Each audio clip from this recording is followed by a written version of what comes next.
Well, Canadian rockers Glass Tiger are on the road for several Ontario dates, and if you plan to attend one of these shows, then my next guest, a name you're surely going to remember from her time at Much Music, will be hitting the stage before Alan Frew and crew.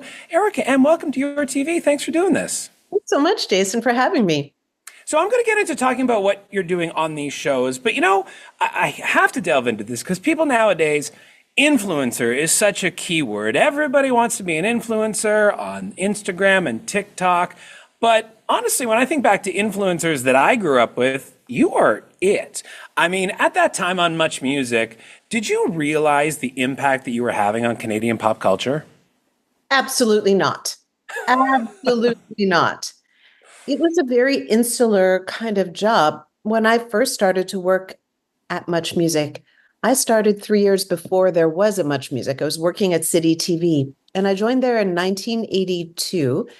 When we got the job, or when we got the license for Much Music, about 8 months later is when I got the job on air. And I just moved desks. So internally, it wasn't that different. I just changed my role. So everybody kind of treated me the same. It was the world outside that started to change their perception of me and, well, discovered me to some degree. And I did not expect it. I was not interested in being famous. I just wanted to be part of the music business. So when you did hit that point, though, I mean, you're doing the Glass Tiger thing now, which does reflect back with your time at Much Music.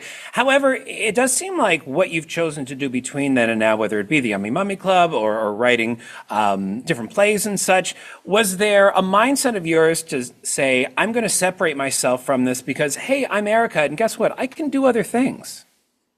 Yeah, Jason, you basically read my mind, and I thank you for that because it was a little frustrating for me where people thought Much Music made me.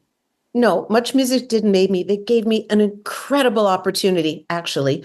I made an incredible opportunity and they grabbed it to have me because I pitched myself for the job. They didn't offer it to me. When I left Much, I really closed the door. In fact, I locked the door. I didn't want to talk about it anymore because I was more than that. At least I believed I was. So all the other things that I did were quite different than what I did with Much Music, and I learned a lot of different things along the way. I think the big change in my life happened when I had kids, and I became kind of brain dead because when you're a mom, you have to slow down and you have to follow the rhythm of your kids. You're kind of in service of your children. And for an A type creative, that was really hard for me. So what I did is I started to investigate the world of parenting for me personally, to find women who were like-minded so I could have friends because I was an older mom. And also it dawned on me that maybe there was some kind of a career opportunity for me there because what I did with Much Music is I took what I loved and my passion and I turned it into a career. Well, why not do that with parenting? So I feel like now with this Glass Tiger tour, it's a real full circle moment. It is. It is. Opening up. And you're not a traditional opening act, dare I say. I mean, when Glass Tiger performed at Casino Rama last summer, they had the Kings open for them, so they let the beat go on. But what can people expect when you do take to the stage? Well, what I could also do is just rest assured, I will not sing. Don't worry.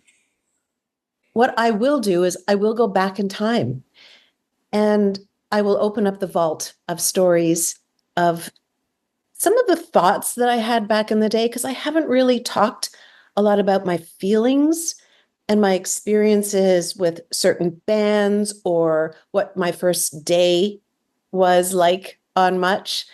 And a few confessional stories that I never shared before to really point out, and you know this because you do this for a living, you and I make it look easy. But our job, especially growing up in front of the camera with not a lot of skills at the beginning, is not for the faint of heart. So I'm going to share some stories like that.